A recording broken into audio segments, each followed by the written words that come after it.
All right, so it cut me off. I guess I was at 10 minutes, but that's okay. I think I can edit this together. I'm not sure, but I wanted to try and find the one. See, I didn't show you them yet. Here it is. The very first one that Lemore did, we did the same thing where I laid the dots over there and I pulled the color off. I like that technique. That's a cool technique. Like, instead of adding gesso on top, you can do it after too. So it's kind of like, I don't know, 6 of one, half a dozen of the other. But anyway, I like that. That's on chipboard, and then you gesso over it, and then you pull it off with that. Okay. This is just a resist. It's just a resist. I think this was herringbone resist, they call it. So this was already prepped for me. Like, I didn't do the resist, but I know that you can use Versamark ink and clear embossing powder and put whatever stamp on here that you want. This could just be resist paper, or maybe they prepped it and did a resist that way. And then, so we just came in, color all over with 2 gelatos, pretty dark. She actually went back in and darkened it. I never have to worry about that because I always do it too dark to begin with. But we did the blue and the green and just took it off with a wet wipe. After you apply the gelatos, you just wipe the whole thing down, and it just adheres to or it resists the places that have the resist on it and adheres to the other places. So that's a cool technique too. I hadn't really done, I'd seen it, but I hadn't done the resist too much on anything, on a background or anything. Jill also shows pictures on there of how she finishes the pieces. She has a sentiment on each one. So, I mean, she kind of made them into tags almost. And she usually adheres, like I did on this one, she'd usually adhere some chipboard pieces or something and a little sentiment to kind of finish it off like that. And she did do that on each one. So, this is the resist, the herringbone resist. Then this is a wavy corrugated cardboard. I did it wrong the first time. I grabbed the wrong cardboard. This is apply the color and then spread with water and blend. Yeah, this was no big deal. Again, it was just kind of like she gessoed the whole thing because gelatos spread better. Like, the color moves easier when it has gelato on it. I mean, when it has gesso on it. All these G words. So she gessoed the whole thing first and then went in with the colors. It was like pink. I think I have one shimmer. It comes with one shimmer color, and these aren't labeled, but it's a metallic. It's this one. This one's like, you can see it in the light there. It's like metallic-y. So I wanted to use that. I'm going to get some metallics. They have silver. They have everything. And like after doing, I'll show you, there's going to be one other, I'll get to it. But I want to play with them a little more because I think that's going to be fun. But, so this one, it didn't turn out like hers did. I didn't work at it as much. But I think maybe now, even if I wet it, it might blend more. But she got it really down in the valleys of the corrugated. It's not moving anymore.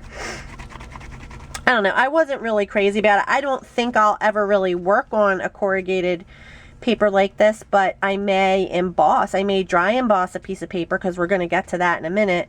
And so I was more interested in doing it on the dry embossed paper. So that is actually next. This is, it was already done, so it's not like it's a really, look, it even shows up, colors are showing up on this side because it's, but it's like a dry embossed floral pattern. And let me see what it says on the back.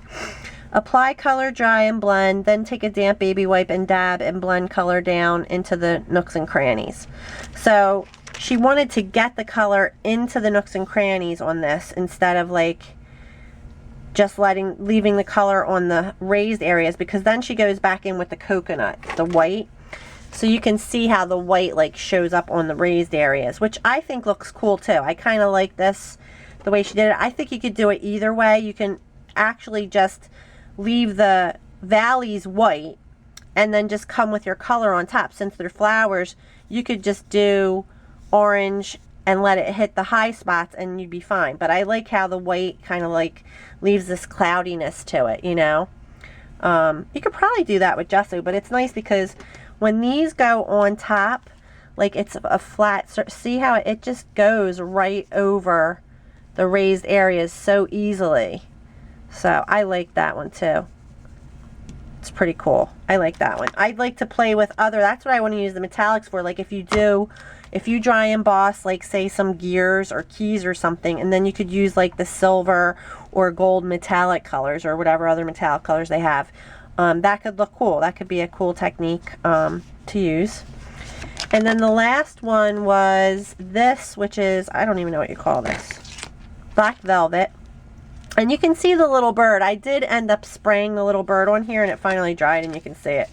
But just because I hadn't used them yet and I wanted to see if it would like show up, and he kind of shows up. But this is just showing, it's just, again, using a stencil, and you just take the gelato and go right in the holes with the stencil onto this velvet. I don't think I'd ever use velvet. I haven't ever even seen it out there, but it kind of makes you think of anything that's textured, like burlap, or, you know, I mean, it would probably grab it the same way, so you could still do it on any type of fabric-y material or paper or a rougher type of cardstock or whatever. So, but that's basically, I was my least favorite. And then, yeah, this is the one that I did with L'Amour, but I just figured, you know what, I really wanted to go to the website because the box tells you, or actually, let me get the, this. I want to show you my favorite again. I love this one. I just love how it looks like almost torn or something. I don't know. This one just, I was most impressed with that one.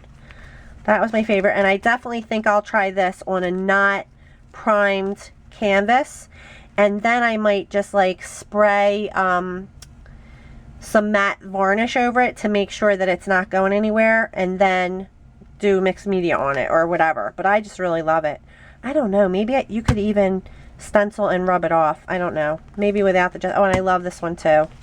I really liked quite a few of them, so if you guys see this at Michael's and have a 50% off coupon, you might want to give it a try. Jill is so good. I really like her because, you know, sometimes when you see these tutorials, they're showing you how the product works and everything, but they're not giving you a finished product. Sometimes I feel like it's just like it's a blob of color or something. It doesn't, she actually kind of has a rhyme and reason to her tutorials too. Like you're not just walking away with like, oh yeah, we scrubbed color on a page. I don't know, but so this is the little booklet it comes with, and it goes over the supplies that you get, and it goes over using them dry, using them wet, and then stamping with them, and textural variations. So like if you're gonna, you can, oh yeah, I forgot about that part. You can totally mix the gelatos with glaze medium and go over that, over a stencil with that. You can use, I've done it with texture paste before. Some of my little canvases, they're not here. I don't know where I put them. But I definitely did that before, and that's really cool. I like that, how you can probably color modeling paste with other stuff, but I've just done it with this before. And as a stamp, as a ink to stamp with, it looks watercolory, so I love that. And then what else? Making the mist, it goes over that, and see there's the little birdie that they have in the thing. And it comes with this dropper, which is pretty cool because I didn't have a dropper in my stash. So basically, I mean, then it gives you tips and other stuff that you can do with them. Then it goes over, I didn't actually read this page, blotting, but this I did use. This is all the backgrounds they give you. So the untreated canvas, chipboard, embossed floral, watercolor paper, corrugated cardboard, wavy corrugated, and the herringbone resist. So these are actually projects that they did finish, but they don't show you what to do to get there. But if you're good at figuring stuff out like that, like the swatch journal, make this book. So here's the website. I'm gonna put this in the description below. Actually, if you get the kit, well, you could just go watch the videos too, and you don't even need the kit. If you have gelatos, you could play and you could do whatever, like with whatever you have in your stash. So I don't know, I just wanted to share it. I think, like I said, L'Amour actually just posted, and I didn't watch the whole thing because it was like a Ustream video. It was really long, and I was like, I think I'm just going to go to the web. I got cut off again. Anyway, I did want to say, I was saying, I just wanted to go to the website and do it with Jill. And like I said, I'm going to put the web page below, the web address.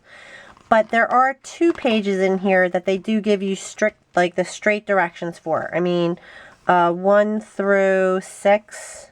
For the herringbone resist, they make this little page. It actually turns out like that. And then for the embossed floral, the page turns out like this. And they take you step by step through that.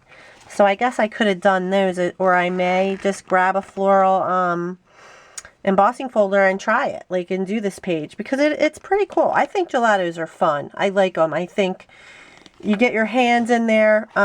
So I just wanted to share that with you guys. It took through 3 videos to get me there, but I'm going to see how I can edit this and get it uploaded, and so you guys can see what I've been doing. Okay, that's it for now. I think I'm going to be getting back to some paper crafting instead of, I don't know, I might want to do a canvas now. This is really cool. Alright, you guys, thanks for watching. Bye-bye.